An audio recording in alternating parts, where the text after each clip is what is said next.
Hello friend, अस्सलाम वालेकुम। Welcome to my YouTube channel. My name is Zameer Ali. उम्मीद करता हूँ आप सब खैरियत से होंगे।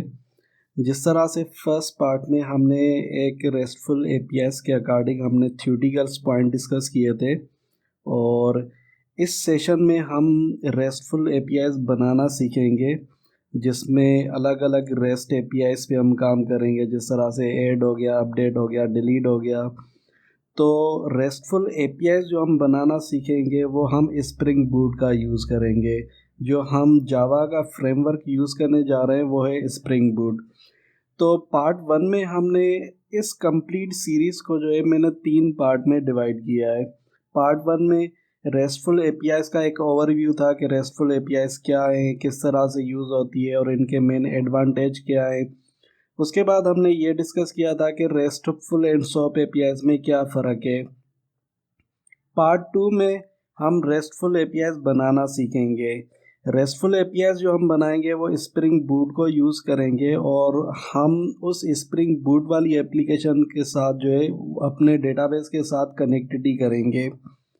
इस तरह से पार्ट थ्री में जितनी भी रेस्ट एपीआईज़ हमने बनाई होंगी उसमें स्प्रिंग बूट में, वो हम फ्रंट एंड पे यूज़ करेंगे, और फ्रंट एंड में हम कंप्लीट एक लेआउट डिज़ाइन करेंगे, और उस लेआउट में हम एंगुलर का यूज़ करेंगे, एंगुलर फ्रेमवर्क का यूज़ करेंगे। मीनवाइल के न्यू टेक्नोलॉजीज़ पे हम काम करेंगे जो मार्केट के अकॉर्डिंग बहुत डिमांडेबल है। तो पार्ट थ्री को मैं फ़िलहाल डिस्कस नहीं करा, क्योंकि ये इस कंटिन्यूएशन है इस सेकंड पार्ट का। पार्ट थ्री को हम आने वाले सेशन में डिस्कस करेंगे। तो फर्स्ट पार्ट आई होप कि कंप्लीट होगा। अब हम बात करते हैं सेकंड पार्ट की।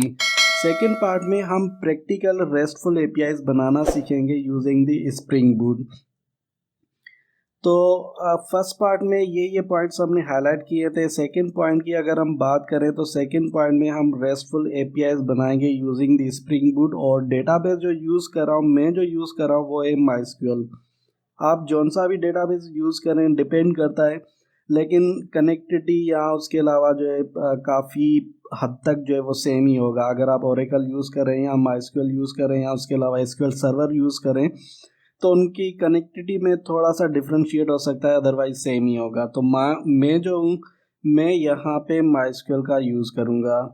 रेस्टफुल जो एपीआईज़ हम बनाएंगे तो उनमें से हम एक एम्प्लॉय रिकॉर्ड मेंटेन करेंगे, जिसमें हम एक एम्प्लॉय को ऐड करना चाहें तो एम्प्लॉय को ऐड कर सकते हैं, एम्प्लॉय को अपडेट करना चाहें तो एम्प्लॉय को अपडेट कर सकते हैं, एम्प्लॉय को डिलीट करना चाहें तो एम्प्लॉय को डिलीट कर सकते हैं। इस तरह से एक एम्प्लॉय को फेच करना चाहें तो एक एम्प्लॉय रिकॉर्ड फेच कर सकते हैं, या ऑल एम्प्लॉय रिकॉर्ड फेच करना चाहें तो वो ऑल रिकॉर्ड भी हम फेच कर सकते हैं। ये जितनी भी यहाँ पे जितने भी पॉइंट्स हैं ये हम बनाएंगे, रेस्ट एपीआईज़ बनाएंगे। ये स्प्रिंग बूट को यूज़ करते हुए ये हम रेस्टफुल एपीआईज़ बनाएंगे, और इन रेस्टफुल एपीआईज़ को हम बाद में फ्रंट एंड पे भी यूज़ करेंगे एंगुलर का यूज़ करे हुए। तो पार्ट थ्री को फिलहाल मैं डिस्कस नहीं कर रहा। अब हम बात करते हैं कि रिक्वायर्ड टूल्स एंड टेक्नोलॉजीज़ कौन सी हैं। इक्लिप्स रिक्वायर्ड है बैकएंड के लिए, या कहा जाए कि आपके जो है वो जब आप रेस्टफुल एपीआईज़ बनाएंगे तो इक्लिप्स यूज़ करें, या आप एसपीएस आईडी यूज़ करें या इंटेलिजे आईडी यूज़ करें, कोई इशू नहीं है। मैं जो यहाँ पे वो इक्लिप्स आईडी यूज़ करूँगा। माइस्क्यूएल डीबी रिक्वायर्ड है और पोस्टमैन रिक्वायर्ड है। पोस्टमैन वो एक टूल है जिनके ज़रिए हम क्या करेंगे, अलग अलग रेस्ट एपीआईज़ को टेस्ट कर सकते हैं कि गेट की रेस्ट जो है एपीआई रिक्वेस्ट सेट करके देखेंगे, पोस्ट की रिक्वेस्ट सेट करके देखेंगे, पुट की रिक्वेस्ट सेट करके देखेंगे, इस तरह से डिलीट की रिक्वेस्ट सेट करके देखेंगे। तो ये अलग अलग रेस्ट एपीआईज़ को टेस्ट करने के लिए पोस्टमैन का यूज़ होता है। और मैंने लास्ट सेशन में ये भी बताया था कि किस तरह से आप पोस्टमैन का जो है वो डाउनलोड कहाँ से कर सकते हो, और किस तरह से आप अपनी क्रोम में जो है वो उनको एक्सटेंशन यूज़ कर सकते हो। Then tool I hope clear होंगे कि ये टूल रिक्वायर्ड है। 3 टूल्स हमें रिक्वायर्ड है रेस्टफुल एपीआईज़ बनाने के लिए। टेक्नोलॉजीज़ की बात करें तो टेक्नोलॉजीज़ में हमें स्प्रिंग बूट चाहिए, जेपीए का हम यूज़ करेंगे, जावा पर्सिस्टेंस एपीआई जो एक हाइबरनेट ही है, वो डेटाबेस के साथ क्या होगा, वो डेटाबेस के साथ कम्युनिकेट होगा। इस तरह से सर्वर पे जो है हम एम्बेडेड टॉमकैट का यूज़ करेंगे जो स्प्रिंग बूट हमें प्रोवाइड करता है। और इस देन हम बात करें तो फ़िलहाल के लिए हम उस पे नहीं जाते, इस इन पे फ्रंट एंड पे नहीं जा रहे। तो ये फ्रंट एंड के कुछ टूल्स हैं, फ़िलहाल के लिए मैं इसको स्किप कर देता हूँ। अब बात आती है कि एक्चुअल फ़्लो क्या होगा। मैंने यहाँ पे एक सिंपल और जेनरिक फ्लो बनाया है, आई होप कि क्लियर होगा। यहाँ पे एक मैंने स्केच किया है, वो एक पोस्टमैन ही आप समझे। पोस्टमैन से हम क्या करेंगे, रुके सेट करेंगे जो कंट्रोलर पे टैकल होगी, कंट्रोलर पे जाकर लैंड होगी। देन वो रुकेस गेट की भी हो सकती है, पोस्ट की भी हो सकती है, पुट की भी हो सकती है और डिलीट की भी हो सकती है। इनमें से कोई भी एक रुकेस हम एट अ टाइम कर सकते हैं। तो सपोज करें यहाँ पे मैंने जो है वो गेट की रुकेस की है, वो रुकेस जाकर हिट होगी जेपीए या हाइबरनेट पे। और हाइबरनेट क्या करेगा, वो हाइबरनेट कम्युनिकेट करेगा डेटाबेस के साथ। और डेटाबेस से जो है मेरी रिक्वेस्ट गेट की है तो डेटाबेस से वो रेस्पॉन्स आएगा और रेस्पॉन्स आपका पोस्टमैन में शो होगा। और वो एक जेसन ही होगा, वो एक जेसन ही होगा जिस पे आप जो है एक आउटपुट चेक कर सकते हो। अब ये एक टेबुलर फॉर्म में मैंने जो है जितनी भी रिक्वेस्ट हैं वो डिज़ाइन की हैं और यही इम्पोर्टेंट है। ये अलग अलग एपीआईज हैं। एक हम एपीआई बनाएंगे गेट की, पोस्ट की, उसके बाद गेट की, पुट की एंड डिलीट की। 5 हम एपीआईज बनाएंगे। अब 5 एपीआईज का जो यूआरएल होगा वो यूआरएल कुछ इस तरह से होगा। एपीआई v1 ये बेस यूआरएल होगा, उसके बाद हम एम्प्लॉयज उस वो पाथ यूआरएल होगा।